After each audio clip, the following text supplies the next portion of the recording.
Good afternoon. I'm pleased to see so many members of the university community here today.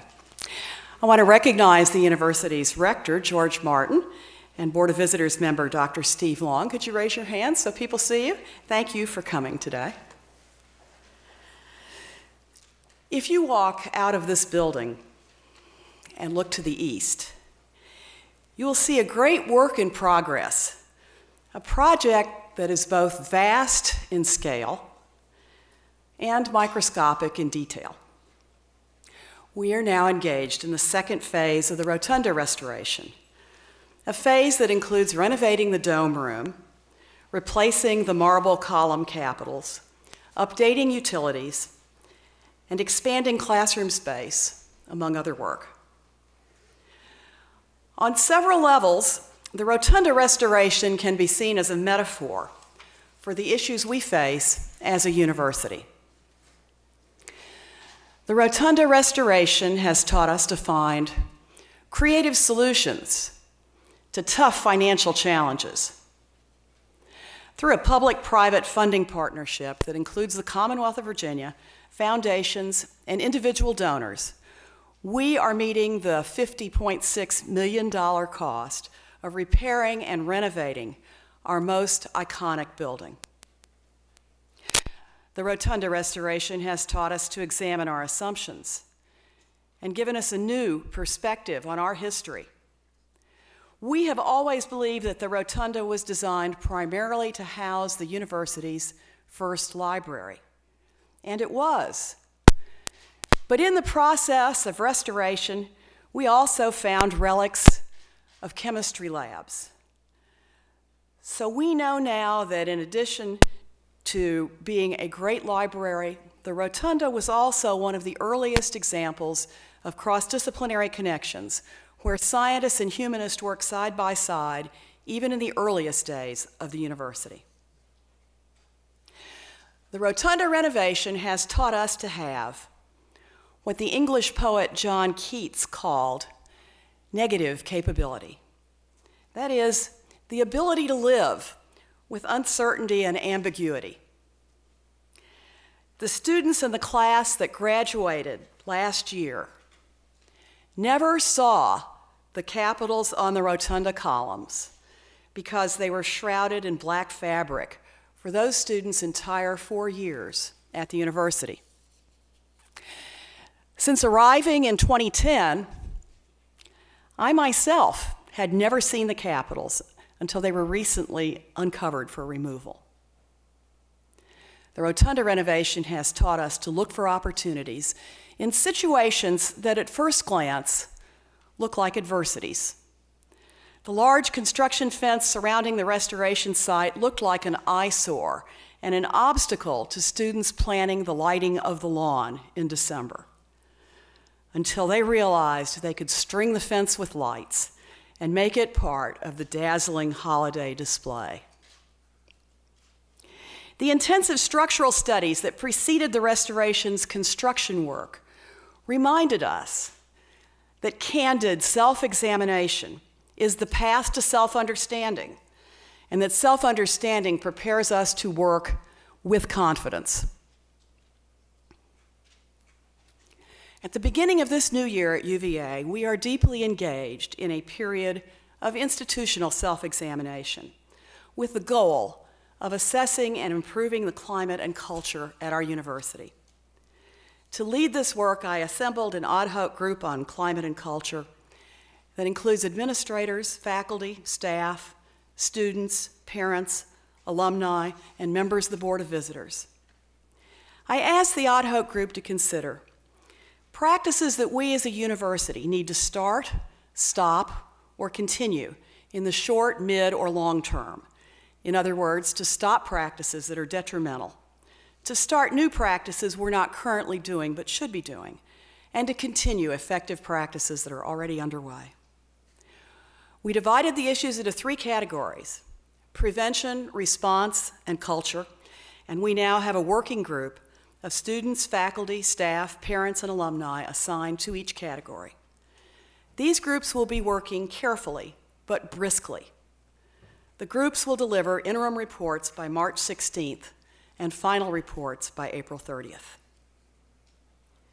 Evaluating and improving the culture of a university is a complex and daunting job, as complex and daunting as restoring a building that is listed alongside the Taj Mahal and the Cathedral of Notre Dame on the UNESCO World Heritage List, as our Rotunda is.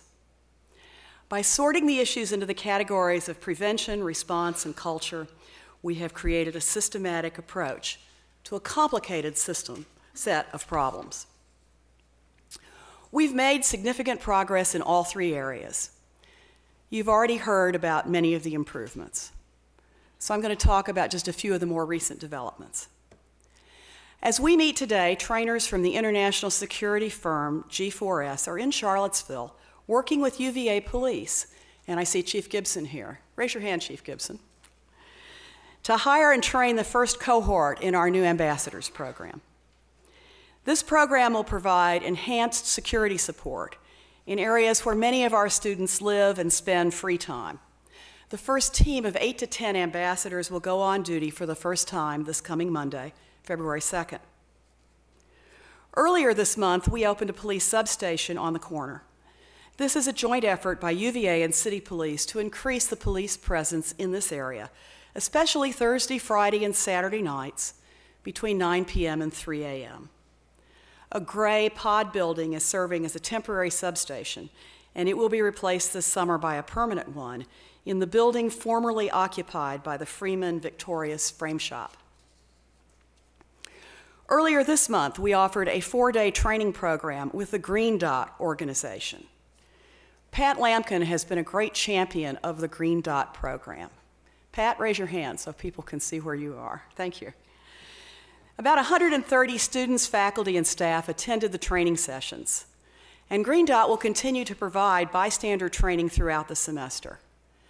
I encourage faculty members to be flexible in allowing students to participate in training, and I encourage deans, department chairs, and unit supervisors to support employees who want to participate.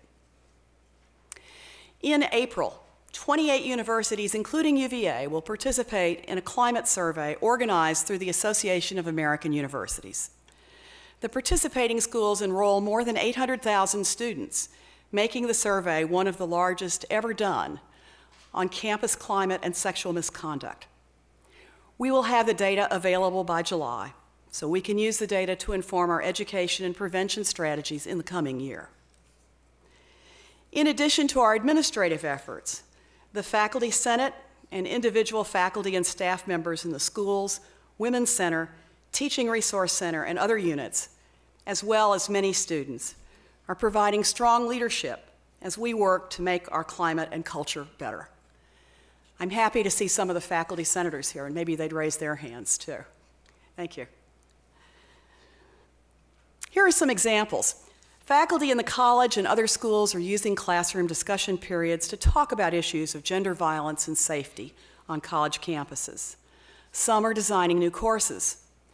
2 college faculty members have created a proposal for an Institute for Research on Violence, Inequality, and Power, and the proposal will be discussed by a pan-university group next week.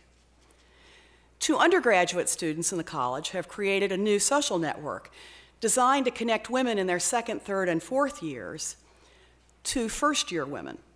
The goal is for the older students to befriend and mentor the first years and to talk with them in candid terms about parties, social life, and staying safe at UVA. 2 professors in the Batten School are leading an innovative study of how safety issues can contribute to long-term gender disparities in educational and professional outcomes. They will present their findings to the UVA community this spring. A Batten School student club called Formative Change Group will hold its inaugural policy pitch case competition in April, with campus safety as the focus. Multidisciplinary teams of UVA students will compete in developing policy-based solutions to campus safety issues.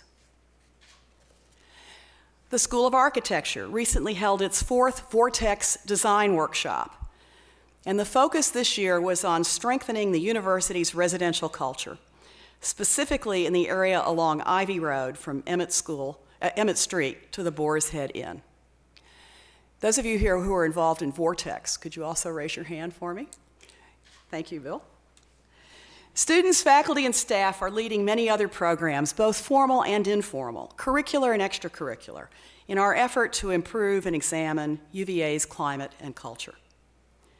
Just as we summoned all of our intellectual capability to study and plan for the complex work of the Rotunda Restoration, we will now summon all of the intellectual resources of our great university to make this a stronger, safer university.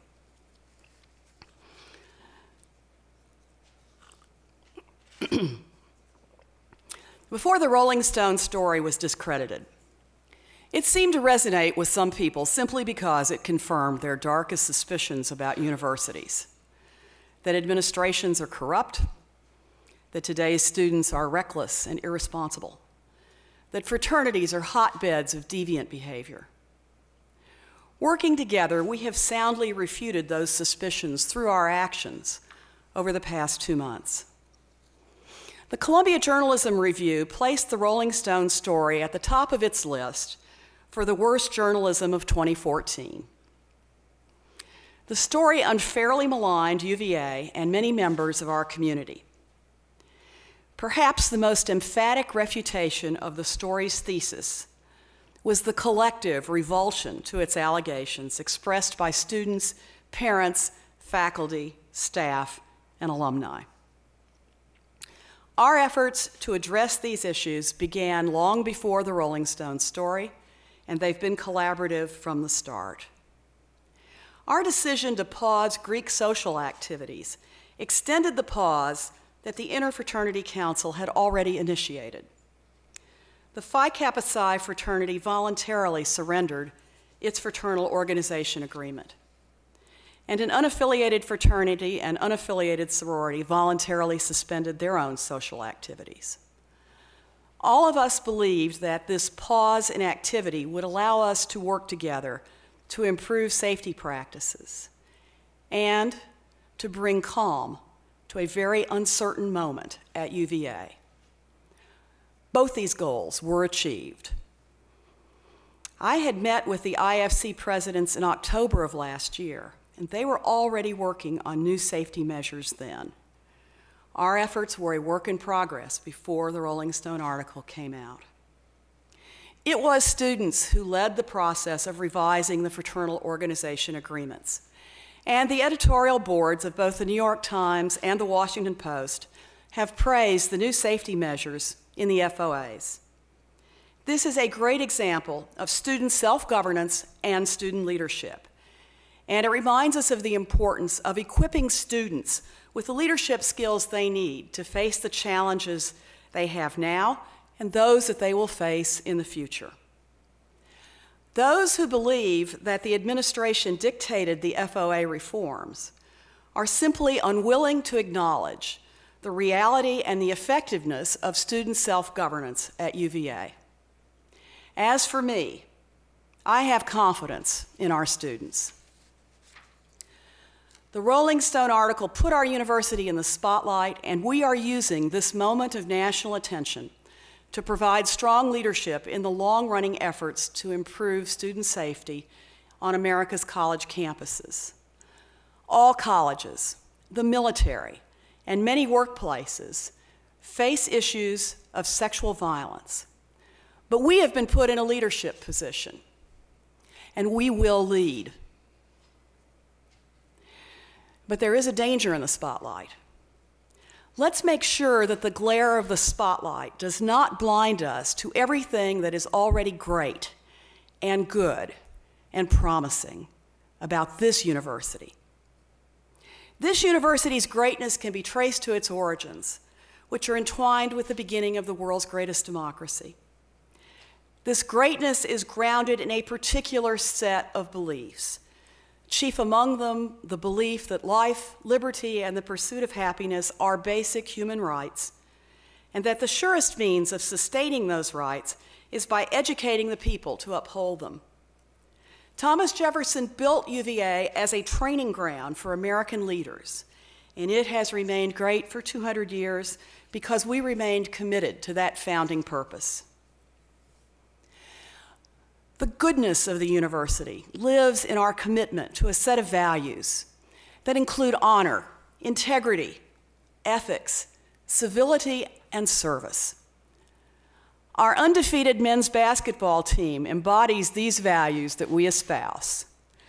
We like this team, not just because they win, but because their values provide the firm bedrock for their winning and for all the kinds of activities that we do at U.Va. And as we prepare for ESPN game day tomorrow, let me just say, go Hoos.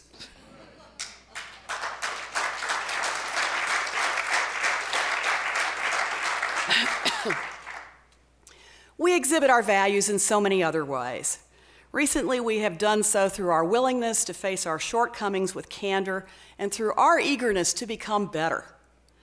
Jefferson defined this attitude of candor and improvement for us when he said this about the university: "For here we are not afraid to follow truth wherever it may lead, nor to tolerate any error so long as reason is left free to combat it."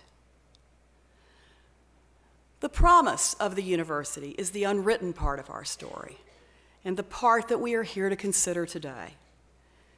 The university's promise lives in the talented faculty who will join our ranks in the years ahead, in the leadership capacity of brilliant students who will come here to learn, in the discoveries that our researchers will make, and the scholarship and creative arts we will produce. And our promise is set forth in the aspirations described in our Cornerstone Plan. We understand that, more than any past greatness or goodness, it is the promise of the university's future that demands our greatest attention now. Once again, the Rotunda Restoration provides the perfect metaphor. The purpose of the restoration is not to glorify our history or to scrutinize our past. The purpose of the restoration is to sustain and strengthen this global treasure for future generations. Above all, it is a forward-looking project. Likewise, we must continue to be forward-looking as a university. The Cornerstone Plan has given us a blueprint for the university's future, and that future is rushing at us quickly. We are now just 2 years from the beginning of our celebration of UVA's bicentennial, which will commence with the 200th anniversary of the laying of the university's cornerstone on October 6, 1817. The bicentennial will be a wonderful opportunity for the UVA family to come together in celebration over the last 200 years. But more important than any tribute or commemoration is what lies on the other side of the bicentennial, the dawning of the university's 3rd century. At the beginning of this new year, let's acknowledge the significance of the task we face. The university's success in the early years of its 3rd century will be determined largely by our ability to fulfill the aspirations of the Cornerstone Plan. So let me talk about some of the progress we're making on that front. Because of the generational turnover we are facing, recruiting and retaining an excellent faculty is one of the top priorities in the Cornerstone Plan. This is a transitional moment in UVA's history, and we must ensure that our faculty recruiting now continues to meet Jefferson's original standard of attracting none but of the highest grade. Consider a few examples of the great work our faculty are doing. Rebecca Pompano is an assistant professor of chemistry who studies the complex kinetics of immunity, and her work is guiding the design of new vaccines and immunotherapies. Joshua Choi is an assistant professor of chemical engineering whose research focuses on nanomaterials used for solar energy conservation. Jeffrey Teo is an assistant professor in physics, a specialist in condensed matter theory, who works on the mathematics of topological insulators and superconductors. Shane Davis is an assistant professor in astronomy and a theoretical astrophysicist who studies black holes and feedback from star formation. Matthew Panzer is an assistant professor of mechanical and aerospace engineering who studies the biomechanics of injury and develops human body models for injury assessment. Carl Miller is an associate professor of music who studies the cultural history of popular music in the United States. He is writing a history of amateur musicians, from the parlor pianists of the 1800s to today's amateur pop stars who post their homemade videos on YouTube. It's obvious these professors have a vast and disparate range of interests. But what do they have in common? Every one of them is newly recruited to the university this year. They are the first wave of hires that eventually will replace as much as half of our faculty over the next 7 to 10 years, as many of our longtime professors will reach retirement. These faculty members have had and continue to have a profound impact on our students, and they are the models on the new generation of faculty that we're recruiting. Earlier this week, our communications office published a story and video about economics professor Ken Elzinga, who has taught about 45,000 students during his 47 years at U.Va. The story describes Ken's strong commitment to teaching and to his students during his nearly 5-decade tenure at U.Va. We received a resounding response this week from alumni, many of whom were taught by Ken over the years. This reminds us of two truths. First, our current faculty is excellent, and they're having a lifelong impact on their students. And second, the discovery and development of new knowledge in emerging fields is important. But we are teachers first and foremost. A great faculty requires great leadership, and we have fresh blood in our academic leadership as well. Joining our already strong team of deans, Ian Balcom, Alan Stamm, and Beth Meyer took over as the deans of the college, the Batten School, and the School of Architecture, respectively, this academic year. I think I saw at least Ian. Are there others here too? Raise your hand, Ian. Thank you. Scott Beardsley, now a senior partner at McKinsey & Company, will succeed Bob Bruner as Dean of the Darden School this summer. We expect to name Jim Ayler's successor as Dean of the School of Engineering in early February. And Dean Ayler, who's here, he deserves a round of applause because you heard how many of those new faculty are engineers.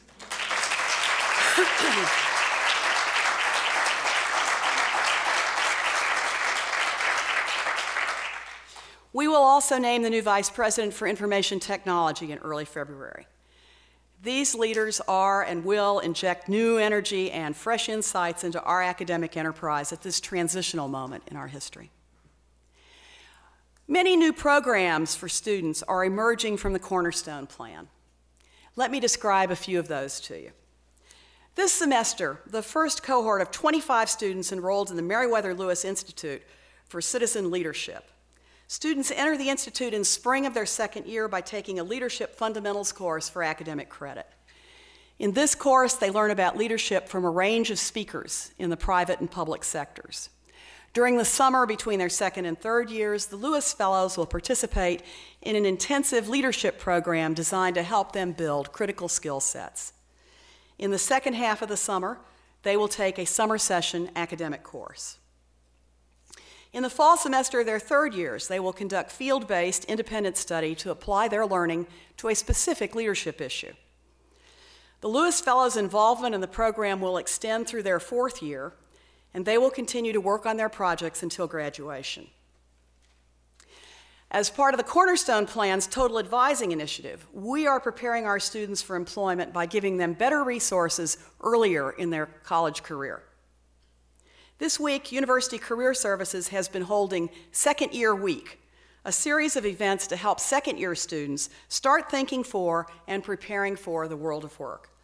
Participating students have been working on their resumes, learning about careers in various industries, and hearing from representatives from Google and other organizations. There was also a very well-attended internship fair. Right now, over in the Newcomb Hall Lounge, a full team of UVA advisors, including association deans, career counselors, and advisors from internship and study abroad programs, is holding open advising hours to help these students figure out their next steps. In other efforts to improve advising, we expanded the number of college advising seminars from 45 in the fall to 61 sections in this year's fall semester. This allowed 288 more students to enroll in a COLA. 15 of them were enrolled in my COLA about the 21st century labor market. This semester, 53 first and second year students are taking a new course called Collect, Select, and Reflect. This course is organized into classes limited to 18 students, and they allow students to build an electronic portfolio that they can continue to develop over the next 4 years.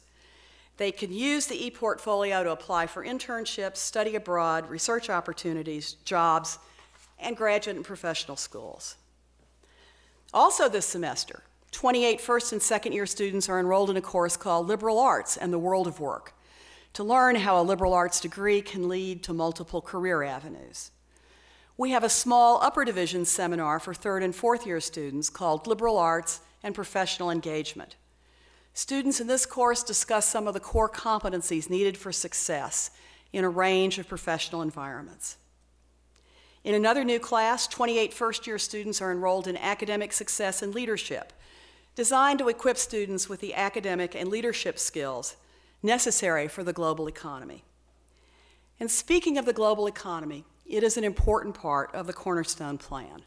I believe I saw Jeff LeGros come in, and he's been instrumental in leading those efforts. Jeff, could you raise your hand? Thank you.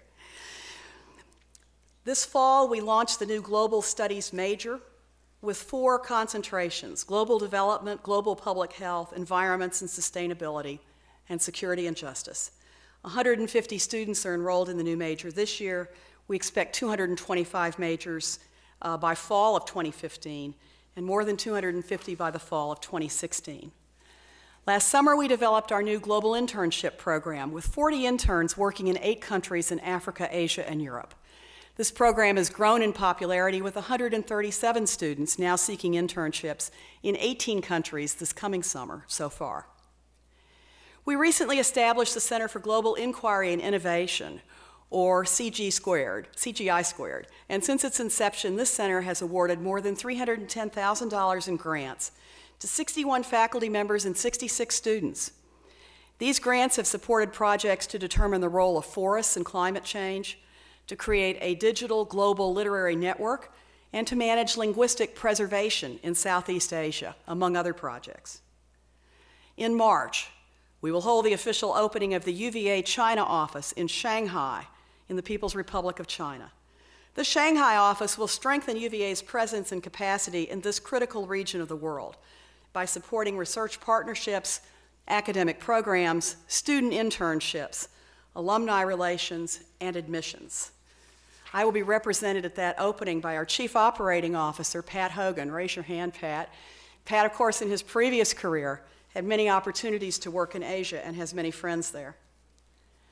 As we continue to create new programs for our students, we are committed to the principle that all students who are academically qualified should have access to UVA regardless of financial situation.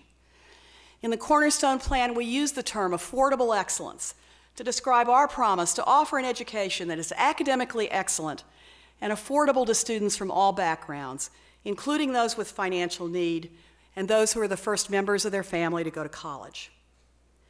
Applications for admission to this fall's first-year class show we are succeeding in this effort. Applications received thus far for the class of 2019 show a 12% increase in the number of first-generation students compared with the previous year. This means that students from all walks of life are seeing UVA for what it truly is, one of the best values in higher education. Kiplinger's magazine confirmed this reality once again in December when it ranked UVA as the #2 best value among public universities across the nation. A $4 million challenge grant from Board of Visitors member John Griffin established the Blue Ridge Scholarships last year. Through the generosity of our alumni, parents, and friends, we were able to match the $4 million challenge in just 9 months, and the inaugural class of Blue Ridge Scholars is now enrolled at the university. Another strategy in the Cornerstone Plan is to create a series of pan-university research institutes to allow faculty teams to collaborate on research while generating new degree programs, minors, and certificate programs for students. The Data Science Institute became the first in this series, and their inaugural class of 49 students is now enrolled in the Master of Science in Data Science. This 11-month professional program equips students to meet the needs of industry and government in areas related to data analytics, storage, security, and ethics. Our research enterprise continues to expand and strengthen. UVA-sponsored research grew 3% last year, with awards totaling more than $292 million. And as a result of our effort to diversify our research portfolio, industry sponsorship grew 35% last year to over $33 million. In a just-formed research initiative, UVA will launch a new partnership this year to conduct global research related to new energy processes. We will partner with the Max Planck Society, Europe's premier research institution, in a multidisciplinary collaboration to revolutionize the production and use of energy. The partnership will focus on producing clean energy from alternative sources such as water and solar. We anticipate that research conducted by UVA faculty and students will translate into technological innovations, business startups, and ultimately significant growth of U.S. and regional economies through new energy technologies. This initiative will involve multiple schools from across grounds, help UVA recruit world-class faculty, and distinguish us as a leader in addressing global energy challenges. Through our Strategic Corporate Partners program that emerged from the Cornerstone Plan, we're creating deep structured partnerships that we can sustain, strengthen, and grow over the years. Our relationship with Rolls-Royce is a good example of this progression. This relationship began about 10 years ago with company support for the Integrated Core Experience curriculum in the McIntire School, and it focused more recently on joint work in the Commonwealth Center for Advanced Manufacturing, or CCAM. Success in those initial collaborations led to UVA becoming one of only 3 American universities to join the Rolls-Royce University Technology Center's global network, which connects research groups conducting high technology research at premier universities around the world. As the academic division is implementing the Cornerstone Plan, the health system is now well into implementation of its own strategic plan. The health system has brought centers of excellence into operation in 3 key areas: cardiovascular health, neuroscience, and cancer. Each center is implementing its planned initiatives and hiring key clinical faculty and staff. Programs of excellence in transplant and digestive health are in development. The School of Medicine is developing an academic strategic plan meant to be complementary to the health system plan, with emphasis on our research and teaching missions. Our goal for the health system is to provide the very best patient care in the safest environment for people from all over the Commonwealth and beyond. Thanks to a clearly defined strategic plan and strong leadership, we are well on our way to realizing that goal. The Executive Vice President for Health Affairs, Rick Shannon, who is here, led us in recruiting Pamela Sutton-Wallace, who took over as the Medical Center Chief Executive Officer. She has joined that leadership team with Dr. Shannon, Interim Dean Randy Canterbury in the School of Medicine, and Dean Dory Fontaine in the School of Nursing, who is continuing her leadership in the academic division, but also helps to complete the health affairs leadership team. Fundraising is an increasingly important source of financial support for the strategies and aspirations we aim to fulfill. After completing our $3 billion campaign in 2013, we're focused on attracting private support for key priorities, and we are making excellent progress. We recorded just over $60 million in philanthropic cash flow for the month of December 2014. By comparison, cash flow for December 2013 was $54.4 million, so about a 10% increase.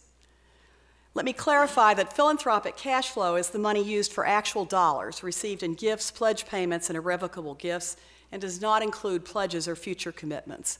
Those are real dollars in the door.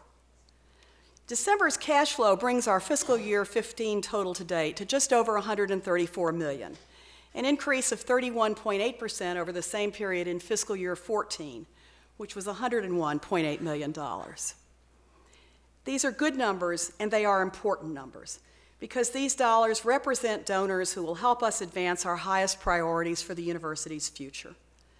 Our fundraising efforts are focused on 3 core priorities: retaining and recruiting top faculty, providing outstanding students with need-based scholarships, and restoring the Jeffersonian buildings and grounds. Of course, that third priority includes the Rotunda Restoration that I mentioned at the beginning of my remarks. So this seems an appropriate way to close my remarks. In one of the most dramatic phases of the restoration, our contractors are now in the process of removing the old damaged pillars from the rotunda's columns and replacing them with new ones. Craftsmen in the Pedrini Sculpture Studio in Carrara, Italy, worked for months to carve the new capitals, recreating the Jeffersonian originals with meticulous care. And the completed capitals recently traveled to Charlottesville. Actually, I understand there are 3 in Charlottesville, 3 on the port, at the port in Norfolk, 3 on their way across the ocean, and so on. The first capital was removed from the south side of the rotunda last Friday, and the contractor is now in the process of removing the remaining capitals. Early next month, crews will use powerful cranes to lift the new capitals, one by one, into position on the columns, completing one of the most important steps in restoring the rotunda for the next century. Each capital weighs more than 6,000 pounds, and because the capitals are weight-bearing, a complex shoring system is holding up the portico roof as the old capitals are removed and the new ones are put into their place using a trolley system. This is a delicate operation, to say the least, and it has required months of advanced study and careful planning. Our team has conducted this planning work with a great sense of duty and responsibility, understanding that we are dealing with one of the most iconic and important buildings in the United States. With the planning now complete, the heavy lifting has begun. We might say something similar about where we stand as a university community at the beginning of 2015. To create the Cornerstone Plan, we engaged in a sustained period of careful and collaborative planning, understanding we had the duty and responsibility to plan for the future of one of our nation's great universities. Now we are engaged in the heavy lifting that will put into place the essential structures to ensure the university's sustained excellence in its next century. At the beginning of this new year, it's appropriate for us to look back and acknowledge that we've endured one of the most traumatic semesters in UVA's history. And we should continue to offer compassion and support to one another as we work together to make the climate and culture of our university conducive to the excellence that we seek. But let's recognize that the demands of the present and the future, what Dr. Martin Luther King, whom we are honoring this month, called the fierce urgency of now, require that we direct our energies toward today and tomorrow. With the Cornerstone Plan as our blueprint, with our values giving us energy and inspiration, let's work together to build a great future for the University of Virginia, a future that will make UVA as strong and indestructible in its next century as the restored rotunda outside these doors. Thank you all for your commitment to this work. And now I'll be happy to take some questions.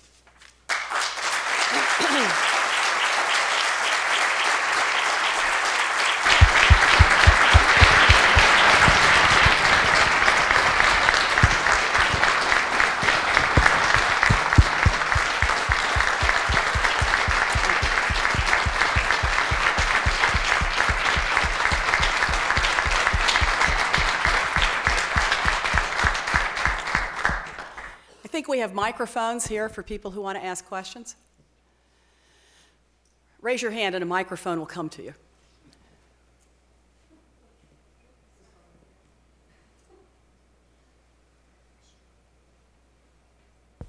I was intrigued to hear your strong support for student self-governance and wonder if you were disappointed by the action of national sororities this week in imposing a new rule on the students without consultation, and wondered if you had also spoken with national sorority leaders.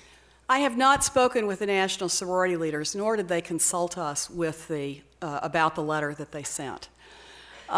I would encourage you to talk to our own sorority leaders because I am not certain that this came without consultation. And the letter itself provides a context that's largely been lost in the media stories, which is that National Panhellenic has a national policy that members of sororities not participate in fraternity recruitment activities. That context has largely been lost. And I very much am disappointed at the presentation of this story to the world as uniquely singling out both UVA fraternities and sororities. I certainly don't think that singling them out is warranted in any way, unless you were to praise them for the great leadership they've shown.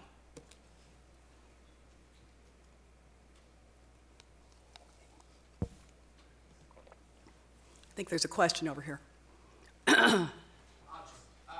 there one specific element of how students specifically have responded to all this that you found particularly refreshing or interesting? I mean, you talk about self-governance. Is there something specific that, from some specific organization even, that's really shocked you sort of in response to everything that's happened in the past 2 months? Well, you know, I would point to Jalen Ross, our student council leader, the president of the student body, who was interviewed on the Today Show. And he said in answer to an interviewer's question, "This is the students' problem. We own it. We're going to solve it." And the interviewer said something to the effect of, "Well, I guess that shuts me up." But it is that strong sense of the students that we own these problems and that we're going to fix them together that I think has been refreshing. No one has thrown up their hands and said, "We can't do this." No one has said, "This is a great description of who we are." And above all, no one has said, "We are quitters," because we are not.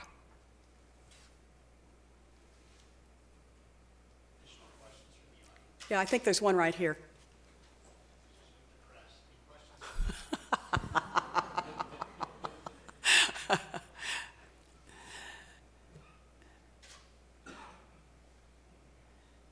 Okay? Yeah.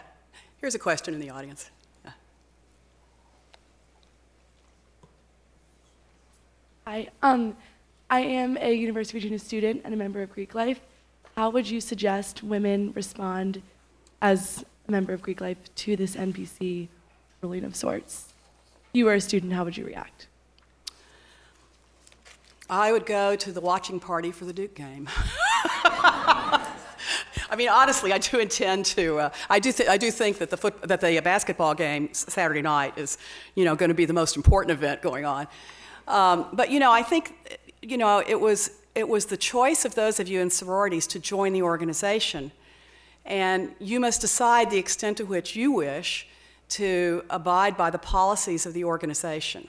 That's true for any of us when we join a voluntary organization, and so I can't really tell you what you should do because you yourself know what those organizations mean to you and why you joined them. And you and your sisters have an idea of what will be the appropriate response for you. I do, always think that dialogue is helpful in these situations because there are misunderstandings, especially when we're communicating with each other only in paper and press releases. But I think that ultimately, I trust the maturity of our students to make these good decisions for themselves.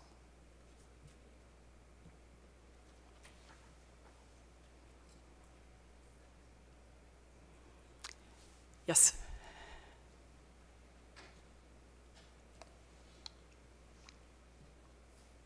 You've mentioned that the university will be participating in the AAUP survey, climate survey. Do you know anything about survey entails? What kind of questions are asked? Is there anything specific to addressing violence in fraternities that some of us really expect to come out in these surveys? Okay. The university has had a team working with the AAU, and they started working with them in the beginning when an RFP was issued for a survey firm to conduct the survey. And Westat, which I know from my previous life as a working sociologist, is a very reputable survey organization, was selected. The questionnaire is being designed by a team of researchers with experience in sexual violence, headed by a professor from the University of North Carolina. And I believe, and I'm looking to the Student Affairs staff to check me if I'm wrong, that Nancy Deutsch from the Curry School is actively involved in this. The questions they're going to rely on have often been used in research in other settings, so they're looking to use validated questions. And I understand that a version of the questionnaire is now being pre-tested at 4 universities, but we're not one of the 4 pre-test universities. There's also the possibility for each university to add a couple of questions of its own. The advantage of using these questions that have been both pre-tested and also validated in previous studies is that it makes comparability between this study and previous studies more appropriate, more comparable. An important issue for us will be getting a high level of response. Because if the only students who respond are those who find themselves at 2 ends of a distribution and the students in the middle on whatever question don't respond, then we won't get a really representative result, which is our objective here. So we would like to have as many students as possible respond to this. It will be anonymous. That's one of the reasons for having a third-party group conduct it. So the responses will not reside with us. They will be with this third-party survey organization. Myself, I have not seen the questionnaire yet because I'm not part of the small team that's been working on it. But I do feel very confident that we've got a group of experts with deep expertise in the area and a strong interest in it, and that it will be a good survey. So thank you for the question. I think Gwyneth has a question. Yes, I'm just wondering a little bit about the history of climate surveys and how long have those been available for higher education, and do they seem to follow a trend of being more popular when there are crises that arise, or what might be even the follow-up that would happen on a regular basis here at the university to be able to measure whether we've improved that? Well, if I could take the last part of your question first, it is our intention that these would be repeated periodically so that we would be able to develop a trend line. To my knowledge, there's not been one previously done at UVA. There is a pretty good history of such research at schools such as Rutgers and the University of New Hampshire and at the University of Oregon. In fact, with this AAU survey, the University of Oregon and the University of Michigan will field their own survey simultaneously with the AAU survey, which again will give us a chance to look at comparability of results and how different questions are effective. One of the things that has motivated this is that at the White House conference that was held last spring, there was a lot of discussion about climate surveys. There has been at least one bill introduced in Congress that would require universities to administer climate surveys. So there's a lot of interest in this because people know that most forms of sexual violence are seriously underreported. And one of the things that a good climate survey does, and that's one with a large enough response rate, is that it lets you estimate the incidence of sexual violence in a different way from the reported cases. Most of us expect that the incidence we find in the survey will be higher than what we have had in the reported cases, again, because of the ability to be anonymous in it. So that's a little more background about these, but it's not an unknown area of research, and some universities have done these, typically larger schools, on a periodic basis.